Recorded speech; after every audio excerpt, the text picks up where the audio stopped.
3 करोड़ जुटाने की चिंता में वीर अपने कमरे में चहलकदमी कर रहा था। तभी उसके दिमाग में आइडिया आता है। खुराना अंकल। खुराना का नाम लेते ही खुराना का होलोग्राम फिर उसके मोबाइल में अचानक से अपीयर होता है, जिसे देखकर हर बार की तरह वीर डर जाता है। आप पुत्र, तूने मुझे बुलाया? खुराना बोलता है।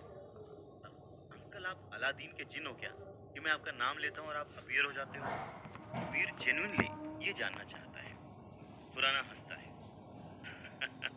अरे बेटा, मैंने तुम्हारे मोबाइल पर वॉइस कमांड इंस्टॉल कर दिया था ताकि किसी भी मुसीबत में तुम मुझको बुलाओ तो मैं जल्द से तुम्हारी मदद के लिए आ सकूं। ये सुनकर वीर उनसे पूछना चाहता है कि आपको इसके अलावा कोई और काम धंधा है कि नहीं, पर पैसा न मिलने के डर से वो नहीं पूछता, चुप रह जाता है।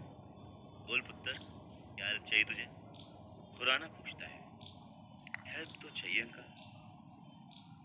वीर बोल ही रहा था कि खुराना बोलता है, तो फिर आ जाओ मेरी लैब। लैब भी घुमा दूंगा और बातें भी कर लेंगे। मैंने तुम्हारे मोबाइल पर लोकेशन भेजा है, देखो। Okay, see you soon. ये बोलकर खुराना फोन काट देता है। इतनी तेजी में ये सब होता है कि वीर प्लेजेंटली सरप्राइज रह जाता है।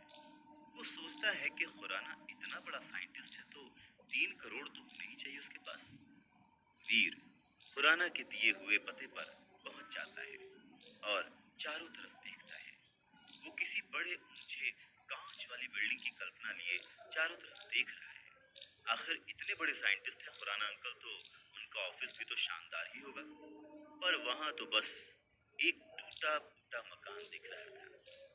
वीर कंफ्यूज था कि तभी उस टूटे फूटे मकान से खुराना भागता हुआ बाहर आता है। अरे पुत्र, तू आ गया। Welcome welcome welcome in my lab. Khurana की बात सुनकर वीर के मन में बस एक ही ख्याल आता है। खुदा पहाड़, निकला चूहा। खुराना उसका हाथ पकड़ के लगभग घसीटते हुए अंदर ले जाता है। अंदर आने के बाद का नजारा देखकर वीर को लगता है या गई भैंस पानी में। कबाड़ी की दुकान भी उस घर से ज्यादा अच्छी थी। अब वीर अपनी भावनाओं पर काबू नहीं रख पाया और अपना सवाल दाग ही देता है। अंकल, आप तो कह रहे थे कि आप बड़े साइंटिस्ट हैं। इस पर खुराना हड़बड़ाता है। हाँ हाँ, क्यों क्यों किसी ने कुछ और बोला है क्या? वीर सरकास्टिक होकर कहता है। नहीं, वो इतना बड़ा ऑफिस देखकर लग रहा है।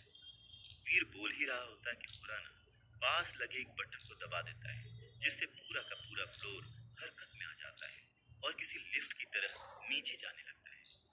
वीर लगभग लड़खड़ाते हुए गिरने वाला होता है, पर खुराना उसे सहारा देता है। ये क्या है अंकल? हाँ? वीर घबरा कर कहता है, पर उसके जवाब में खुराना बस मुस्कुराता है। वीर ऐसी सिचुएशन में उसे मुस्कुराते हुए देखकर गालियां देना चाहता है, पर बाद में पैसे ना मिलने के डर से वो चुप ही रह जाता है। अब वो लिफ्ट रुकती है और एक दरवाजा खुलता है।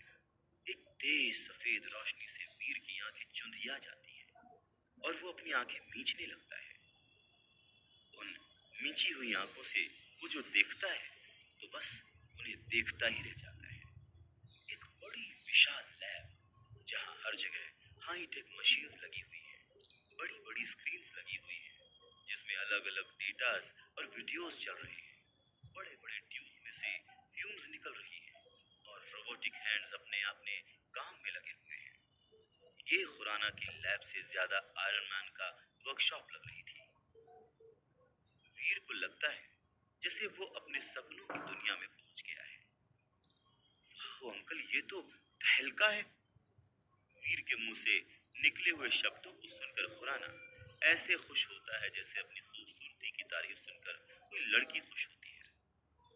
मेरी लैब है, मेरा।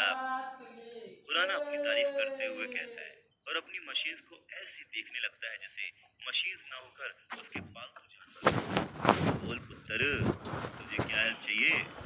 तू जो बोलेगा मैं दूंगा। आखिर तू मेरे यार का पुत्र है। खुराना बड़े प्यार से वीर को पूछता है। वीर भी इतनी फ्रीडम पाके धड़ल्ले से बोल देता है। अंकल, 3 करोड़ रुपए चाहिए। ये सुनते ही खुराना अपनी ही मशीन्स पर फिसलते हुए नीचे गिरते गिरते बचता है और खुद को संभालते हुए हैरानी से पूछता है, 3 करोड़? हाँ अंकल, आप तो दे ही सकते हो। वीर पूछता है। खुराना अब खुद को स्ट्रेट करते हुए सीरियस होकर वीर को समझाता है। देख पुत्र, ये सब जो तू देख रहा है ना, ये मेरा पर्सनल नहीं है, ये सब सरकार ने दिया है। उसके बाद वो रुआंसा होकर कहता है, 3 करोड़ तो मैंने अपनी पूरी लाइफ में नहीं देखे, तो तुझे कैसे दे दूं? खुराना की ऐसी दयनीय हालत देखकर वीर को और गुस्सा आ रहा होता है। मतलब आप मेरी मदद नहीं कर सकते? कर सकता हूँ और करूंगा पुत्र, करूंगा ना। तू चाहे तो मैं इस लैब में तुझे जॉब दे दूंगा, 20,000 सैलरी भी दिलवा दूंगा। सच्ची, 20,000 सैलरी। मैथ्स में वीर ज्यादा अच्छा नहीं था, पर वो अपने मोबाइल को निकालकर कैलकुलेट करता है और पता है कि 20,000 मंथली सैलरी में तो उसे 3 करोड़ जुटाने में 125 साल लग जाएंगे। अरे अंकल, इतने दिनों में तो मेरे पोते भी बूढ़े हो जाएंगे, फिर पैसों का क्या करूंगा? खुराना मजबूर है और वीर वहां से जाने ही वाला होता है कि उसकी नजर एक लाल रंग के टेलीफोन बूथ पर पड़ती है जो लकड़ी का लग रहा था। वीर हैरान होता है कि इतने हाईटेक लैब में ये पुराने जमाने का टेलीफोन बूथ क्या कर रहा है। वो अपनी जिज्ञासा को शांत करने के लिए खुराना से उस बूथ के बारे में पूछता है।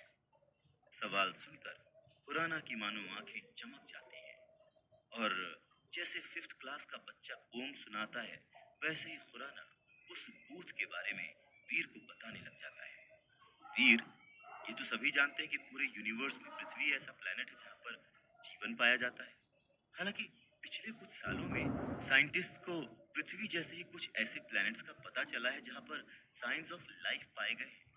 हमारे जैसे ही लोग, हमारे जैसे ही जानवर और हमारे जैसे ही पेड़ पौधे, लेकिन देखने में हमसे काफी अलग।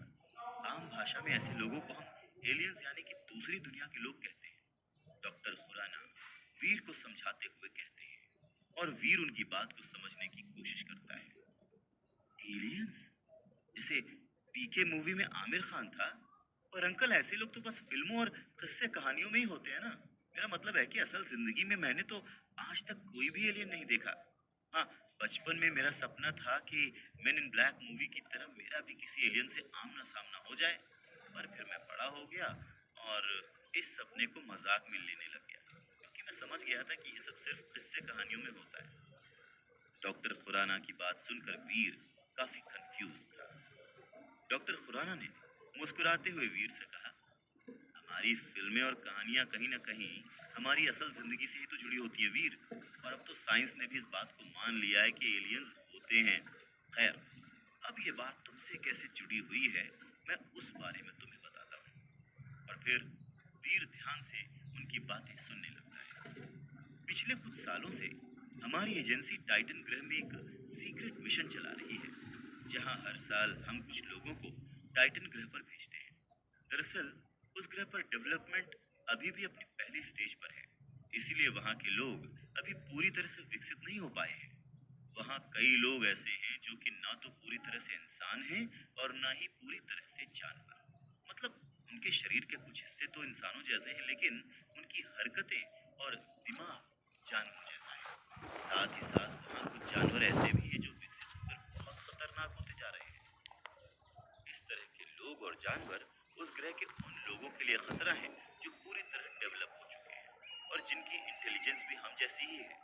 लेकिन उन लोगों के साथ साथ ऐसे जानवर और लोग हमारी पृथ्वी के लिए भी खतरा बन सकते हैं।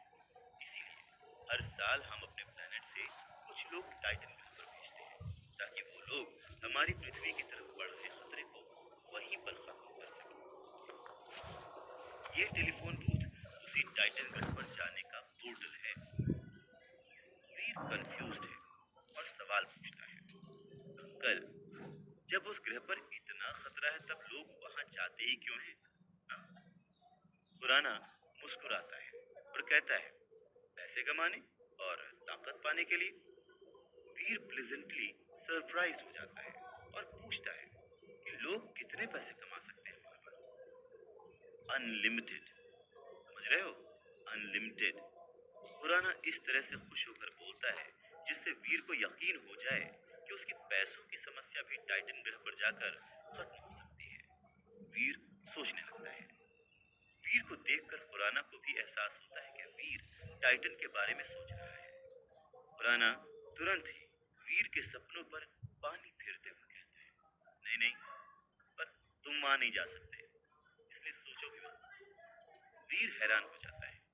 अरे भाई, तुम मेरे जिगरी दोस्त के इकलौते बेटे हो, यानी मेरे भी बेटे जैसे ही हुए। मैं तुम्हारी जान खतरे में नहीं डाल सकता। तुम घर जाओ और कोई और रास्ता ढूंढो पैसे जुटाने का। ये कहते हुए खुराना वीर को उसकी लैब से बाहर जाने को कह देते हैं। हालांकि वीर घर की ओर निकल जाता है, पर खुराना की बात उसके दिमाग में किसी साइंस फिक्शन फिल्म की तरह घूम रही थी। पर साथ में अफसोस भी है कि वो परिवार के लिए पैसे नहीं जुटा पाया। वीर जैसे ही घर पहुंचता है तो देखता है कि उसके लफंडर दोस्तों की टोली बाहर ही उसका इंतजार कर रही है। वीर समझ जाता है कि वो लोग कल वाली बात पर उससे सवाल पूछेंगे और वो एम्बैरस होगा। इसीलिए जैसे ही वो दोस्तों से मिलता है, खुद ही सारी कहानी सुनाना शुरू कर देता है कि कैसे उसके फादर ने उसके डूबते हुए फैमिली बिजनेस को संभाला और उसकी बुआ और चाचा की शादियां करवाई, उन्हें घर दिलवाया, उनकी वजह से स्टार ग्रुप से पंगा भी लिया, जिसकी वजह से उनकी जान चली गई। पर उनके जाने के बाद उसकी बुआ और चाचा उन्हें दादाजी के घर से निकालना चाहते हैं। वीर की कहानी सुनकर सभी दोस्त उसे सिंपैथी दिखाते हैं। अभी अभी जवान हो रहे लड़कों के खून में कुछ ज्यादा ही उबाल होता है, पर दिमाग उतना ही कम होता है। ऐसे ही दिमाग से वीर के दोस्त उसे सलाह देते हैं कि वीर को बुआ के घर से जाके इस घर के प्रॉपर्टी के पेपर्स चुरा लेने चाहिए। उसके बाद बुआ हो या चाचा, कोई भी उन पर घर खाली करने के लिए लीगल एक्शन नहीं ले पाएगा और उसे 3 करोड़ रुपए भी नहीं देने पड़ेंगे। वीर भी तो उसी उम्र का है, उसे भी आइडिया जम जाता है। वो डिसाइड करता है कि कल रात वो बुआ के घर में कागज की चोरी करने जाएगा।